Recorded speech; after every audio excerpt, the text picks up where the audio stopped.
हर वो जगह जहां पर तेजस्वी यादव रह रहे हैं लालू प्रसाद यादव के साथ, वहां पर ये नेता जाने से परहेज कर रहे हैं, चाहे वो शिवानंद तिवारी हो, चाहे वो श्याम रजक हो, या फिर अब्दुल बारी सिद्दीकी हो। भाई राजनीति में जब तक आप किसी पद पर नहीं हैं, आपकी क्या हैसियत है? आप महासचिव बन के रहिएगा, अध्यक्ष बन के रहिएगा। नौजवान नेता जो एक नई पार्टी बनाना चाह रहा है, उसने आपको बिना आपको से इन्फॉर्म किया था साइड कर दिया आपको।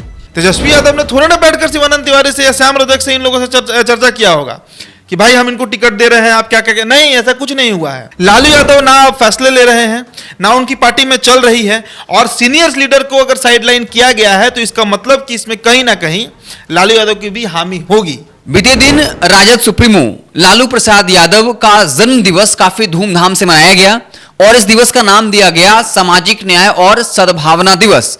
लेकिन एक चीज काफी महत्वपूर्ण रही, चाहे वो अब्दुल बारी सिद्दीकी हो, या फिर श्याम रजक हो, या फिर शिवानंद तिवारी हो, इन तीनों में से कोई भी आरजेडी कार्यालय नहीं गया था। जबकि आरजेडी कार्यालय में छोटे से छोटा भी कार्यक्रम हो और अगर तेजस्वी यादव पहुंचते हैं तो अगली पंक्ति में ये तीनों नेता जो है मौजूद होते हैं। तो आखिर ऐसा क्या हुआ जो तीनों नेता उस खास मौके पर जब लालू प्रसाद यादव वहां आए थे तब वो क्यों नहीं पहुंचे?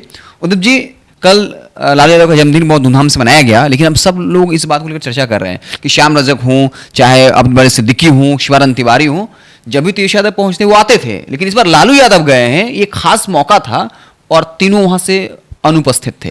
कैसे देखते हैं? एमएलसी चुनाव का जो टिकट बंटवारा हुआ था, हिमांशु आप ही मेरे साथ उस चर्चा में थे जिसमें हमने बजाबते थंबनेल दिया था कि शिवानंद तिवारी की जगह अशोक कुमार पांडे, श्याम रजक की जगह मुन्नी रजक और अब्दुल बारी सिद्दीकी की जगह कारी शोएब को टिकट तेजस्वी, ये है तेजस्वी की नई राजद। हमारी स्टोरी थी और हम ये क्रेडिट अब ले सकते हैं कि NBC 24 के खबर पर मुहर लगी है। कैसे मुहर लगी है उसी पर हमारा चर्चा भी होगा। देखिए, एक नया राजद बनाने की प्रयास में तेजस्वी यादव लगातार लगे हुए हैं और जो सीनियर लीडर्स हैं, बिना उनके विचार विमर्श से, बिना उनसे चर्चा किए हुए अचानक, हमने ये भी कहा था कि आनन फानन में, लेकिन वो आनन फानन नहीं था, बजाबते प्लानिंग के तहत एक आप कह सकते हैं लालू प्रसाद यादव से बातचीत करने के बाद या नहीं भी करने के बाद, लेकिन जो तेजस्वी यादव का जो समझ कहता था उसके अनुसार उन्होंने टिकट दिया।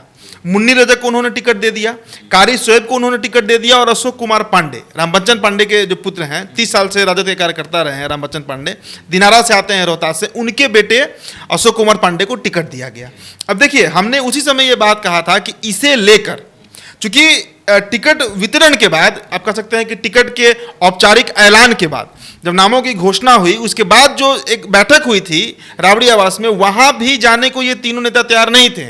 लेकिन चूंकि लालू प्रसाद यादव उसी समय पटना आए थे, इसलिए इनको वहां पर जाना पड़ा। लेकिन तेजस्वी यादव अब इन्हें नामंजूर है, चाहे वो शिवानंद तिवारी हो, चाहे वो श्याम रजक हो, या फिर अब्दुल बारी सिद्दीकी हो। क्योंकि ये लोग सीनियर कैडर के लीडर हैं, ये लोग लालू प्रसाद यादव के साथ राजनीति करने वाले नेता हैं। इन्होंने तेजस्वी के नेतृत्व को सिर्फ इसीलिए माना था क्योंकि लालू प्रसाद यादव ने पार्टी की बागडोर दे दी थी तेजस्वी यादव के हाथ में। लेकिन जब नेतृत्व की बात आती है, और खासकर आप सोचिए ना कि इसमें पर्सनल लॉस है। आप भाई पार्टी में 97 से पार्टी की स्थापना हुई, तब से कई बार ये लोग जुड़े। अब्दुल बारी सिद्दीकी तो परमानेंट इसी पार्टी में है, वो तो कहीं गए भी नहीं। शिवानंद तिवारी जदयू में गए, फिर आए। आप कह सकते हैं श्याम रजक जेडीयू में गए, मिनिस्टर बने और मिनिस्टर के पद को छोड़कर फिर आरजेडी में वापस आए। 2020 में टिकट भी नहीं मिला था उनको, इसलिए एमएलसी के इंतजार में थे। उनको पक्का था कि भाई एमएलसी में हमको दिया जाएगा। लेकिन देखिए, इस तरह से सेटिंग किया गया, इस तरह से जात का हर तरीके से, मतलब देखिए ना, श्याम रजक की जगह मुन्नी रजक, जबकि उनका नाम मुन्नी देवी है, लेकिन उनके नाम को बार बार मुन्नी रजक कहा गया, ताकि ये बात साफ हो जाए कि हमने उस समाज को भी, जो धोबी समाज है हमारा, उसको भी हमने रिप्रेजेंटेशन के लिए एक टिकट दे दिया। अशोक कुमार पांडे ब्राह्मण है, शिवानंद तिवारी भी ब्राह्मण है, तो ब्राह्मण कहीं गुस्से में मत आए तो हम एक पंडित जी को टिकट दे देते हैं। अब तिवारी को दीजिए या पंडित जी को दीजिए तो आप ब्राह्मणे को टिकट, सीधा सा गणित है। तो इस कारण भी शिवानंद तिवारी भी उस बैठक में जाने को तैयार नहीं थे। और तीसरा नाम अब्दुल बारी सिद्दीकी का है। कारी शोएब के बारे में मैंने कहा कि कारी शोएब कोई बहुत बड़े लीडर नहीं है राजद के। हाँ, ये बात है कि तेजस्वी के क्लोज रहे हैं, तेजस्वी के साथ काफ़ी काम भी किए हैं, और मिथिलांचल के क्षेत्र में, खुद वो मुजफ्फरपुर से हैं और उनके पिता भी, ये लोग काफ़ी काम किए हैं ज़मीन पर। तो उनका ही परिणाम था कि उनको टिकट दिया गया। और अब हम आते हैं कल पर। देखिए, कल हुआ क्या। श्याम रजक के अगर आप फेसबुक पोस्ट को देखिए तो श्याम रजक ने ऐसा नहीं है कि लालू प्रसाद यादव को किनारा कर दिया या उनका बर्थडे नहीं मनाया। राबड़ियाबाज गए भी थे, राबड़ियाबाज गए थे। बता रहे हैं उनके द्वारा बर्थडे मनाया गया। फुलवारी शरीफ में बजाबते गरीब बच्चों को मतलब सैकड़ों हजारों की संख्या में भोजन वितरण हुआ, केक कटा, सामाजिक न्याय सद्भावना दिवस के रूप में मनाया गया। और श्याम रजक गए, लालू प्रसाद यादव से पर्सनली मिले भी, उनको फूल का बुके भी दिया, उनको जन्मदिन की बधाई भी दी। लेकिन तेजस्वी यादव उस तस्वीर में नहीं है। दूसरी तरफ आप अब्दुल बारी सिद्दीकी का पोस्ट देख लीजिए, उनका फेसबुक या सोशल मीडिया उनका देखिए आप, कहीं पर भी लालू प्रसाद यादव को उन्होंने तो जन्मदिन की बधाई नहीं दी है, नहीं दिया है उन्होंने। आप देख सकते हैं जाकर, अगर आपको नहीं भरोसा है तो आप जाइए फेसबुक खोलिए और जाकर देख लीजिए। तो कहने का मतलब है शिवानंद तिवारी ने भी बधाई दिया है, लेकिन तेजस्वी से इन नेताओं की अब दूरी हो गई है। हर वो जगह जहां पर तेजस्वी यादव रह रहे हैं लालू प्रसाद यादव के साथ, वहां पर ये नेता जाने से परहेज कर रहे हैं, चाहे वो शिवानंद तिवारी हो, चाहे वो श्याम रजक हो, या फिर अब्दुल बारी सिद्दीकी हो। चूंकि इनका टिकट काटा गया, भाई राजनीति में जब तक आप किसी पद पर नहीं हैं, आपकी क्या हैसियत है? आप महासचिव बन के रहिएगा, अध्यक्ष बन के रहिएगा, या पार्टी में ना आपका चलेगा। लेकिन अगर आप किसी संवैधानिक पद पर चले जाते हैं, उसी के लिए पूरी राजनीति ही होती है। इनके सम्मान से भी जुड़ जाता है कि कितनी हस्ती है आपकी, कितना हैसियत है उस पार्टी है। बिल्कुल, कि आपकी उस पार्टी में कितनी पकड़ है कि एक नौजवान नेता जो एक नई पार्टी बनाना चाह रहा है, उसने आपको बिना आपसे इन्फॉर्म किए साइड कर दिया आपको। तेजस्वी यादव ने थोड़ा ना बैठकर शिवानंद तिवारी से या श्याम रजक से इन लोगों से चर्चा किया होगा कि भाई हम इनको टिकट दे रहे हैं, आप क्या क्या, नहीं, ऐसा कुछ नहीं हुआ है।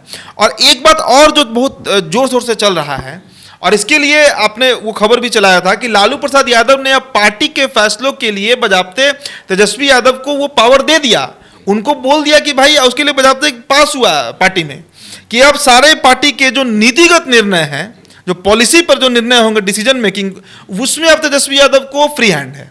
तेजस्वी यादव को अब कोई इंटरफेयर नहीं कर सकता है। मतलब लालू यादव अथॉरिटी दे दी तेजस्वी यादव को। और इसके बाद लालू यादव कहीं ना कहीं अब राजनीति में बहुत खुलकर बोल भी नहीं पा रहे हैं। अब देखिए ना, पटना आए हैं कल शाम में, वो गए बिस्कोमान, वहाँ पर सुनील सिंह जो एमएलसी हैं, उनके बेटे की रिंग सेरेमनी थी। उसके बाद पार्टी कार्यालय भी गए, घर पे भी केक कटा उनका, लेकिन कहीं भी उनका बयान आया क्या? उनका बयान अब नहीं आया है। या तो वो खुद से बयान देने से बच रहे हैं, या फिर तेजस्वी यादव का कहना होगा कि भाई अब आप बयान मत दीजिए, अब नेता हमें तो हमको बोलने दीजिए। कुछ भी हो सकता है, संभावनाएं की बात है, हम इस पर कोई टीका टिप्पणी नहीं कर रहे हैं। लेकिन ये समझिए कि लालू यादव ना फैसले ले रहे हैं, ना उनकी पार्टी में चल रही है, और सीनियर्स लीडर को अगर साइडलाइन किया गया है तो इसका मतलब कि इसमें कहीं ना कहीं लालू यादव की भी हामी होगी। लेकिन चूंकि वो सबसे बड़े नेता है, पार्टी के सुप्रीमो कहे जाते हैं, पार्टी के अभी भी राष्ट्रीय अध्यक्ष हैं, इसलिए औपचारिकता के लिए श्याम रजक जाकर उनको फूल का बुके दे देते हैं, शिवानंद तिवारी उनको बर्थडे विश कर देते हैं। वो औपचारिकता थी, उससे ज्यादा कुछ नहीं है। अब भाई, नहीं तो बताइए ना, नहीं तो कल आपने जो ओपनिंग रिमार्क दिया बहुत सही दिया कि पार्टी में कोई छोटा सा भी कार्यक्रम होता है तो ये लोग पहुंचते हैं, अगली पंक्ति में बैठते हैं, पंक्ति में सबसे पहले फर्स्ट रो में इनको देखा जाता है कि एक कुर्सी शिवानंद तिवारी का है, एक अब्दुल बारी सिद्दीकी का है, एक श्याम रजक का है, एक दलित चेहरा है, एक मुसलमान उदय जी। पश्चिम बंगाल में जब चुनाव हुआ था, बाकायदा अब्दुल बारी सिद्दीकी और श्याम रजक को बड़ी जिम्मेदारी दी गई थी पश्चिम बंगाल में। बिल्कुल बिल्कुल। देखिए, वही तो इन लोग को अब अखड़ रहा है कि पार्टी में जो इनकी चलती थी वो पार्टी में अब चलती नहीं रही। अब पार्टी का सारा बागडोर तेजस्वी के हाथ में है, और तेजस्वी मानने को तैयार नहीं है कि उनके अलावा कोई पार्टी में डिसीजन ले। उनके जो सलाहकार समिति होगी तेजस्वी की, उसमें संजय यादव हो सकते हैं, कई लोग हो सकते हैं, लेकिन ये लोग नहीं है। और अब एक और मैसेज दिया जा रहा है कि पार्टी में अब आप आशीर्वाद कमेटी में चले जाइए, जिस तरह एल के आडवाणी चले गए भाजपा में, मुरली मनोहर जोशी चले गए, ये लोग गए, उसी तरह आप भी जाइए।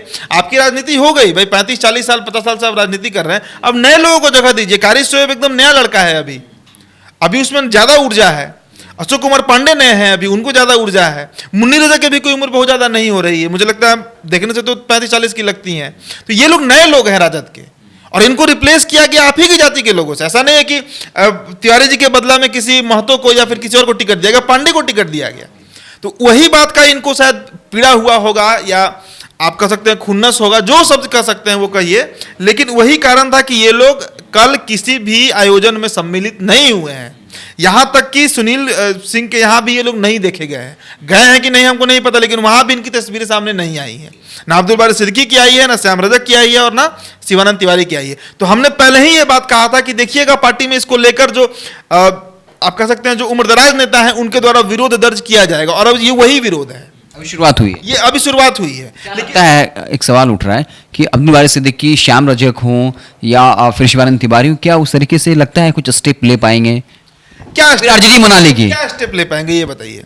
अगर वो बयान भी देते हैं तो नुकसान हो सकता है ना, कि अगर ये बता दिया जाए कि वहां नहीं चलती है या हर किसी का इस्तेमाल किया जाता तो नुकसान तो होगा ना। उनके जगह पे काउंटर करने के लिए उनके नेता मौजूद हैं। श्याम रजक कुछ बोलेंगे तो मुन्नी रजक बयान देंगी, अब्दुल बारी सिद्दीकी बोलेंगे तो कारी शोएब जवाब देंगे। नए लीडर हैं भाई, इनकी अभी नया मतलब राजनीति शुरू हो रहा है, ये ज्यादा उनसे प्रखर रूप से बोलेंगे। हाँ ये कह सकते हैं कि उतनी परिपक्वता नहीं होगी इनमें, अभी उतने मैच्योर नहीं होंगे। जिस तरह लालू जी जितना मैच्योर है उतना तेजस्वी यादव नहीं है, लेकिन पार्टी का बागडोर तो संभाल रहे हैं, पार्टी को लेकर चल भी रहे हैं और A to Z की बात कर रहे हैं, तो एक नया नेतृत्व दे रहे हैं ना पार्टी को। और पार्टी का भाई अभी कौन चला रहा है? तेजस्वी यादव। इसलिए बहुत ज्यादा ऊपर नीचे नहीं होना है। ये हो सकता है कि अगर ये नेता वैसे विरोध में जाएंगे भी नहीं, जान लीजिए कहाँ जाएंगे विरोध में, किसके पास जाएंगे विरोध में? श्याम रजक को अब जेडीयू लेगी क्या? बार बार इधर उधर करने से थोड़े आप खुद से तो खत्म होने कगार पे है लगभग है, जेडीयू में ही क्या बचा है अब? तो ऐसी स्थिति में इनके लिए सबसे सेफ जोन राजद ही है, जहां पर हो सकता है कि इनको 25 में टिकट भी मिल जाए विधानसभा का, तो ये फाइट भी कर जाए। लेकिन अभी पार्टी छोड़े कहीं भी जाएंगे तो इनको क्या मिलना है? ना एमएलसी का चुनाव है, ना लोकसभा का चुनाव है, राज्यसभा का नॉमिनेशन हो ही गया, तो बचा क्या? अब राष्ट्रपति तो बनेगा नहीं कोई राजद से कि राष्ट्रपति के लिए दिल्ली चले जाए। तो यही स्थिति है, इसलिए कहीं जाएंगे नहीं, लेकिन विरोध ये जरूर दर्ज कराएंगे। लेकिन तेजस्वी यादव इसको बहुत नोटिस नहीं लेने वाले हैं। तो आपको हमारी बातचीत कैसी लगी कमेंट सेक्शन में जरूर बताइएगा। बहुत बहुत धन्यवाद।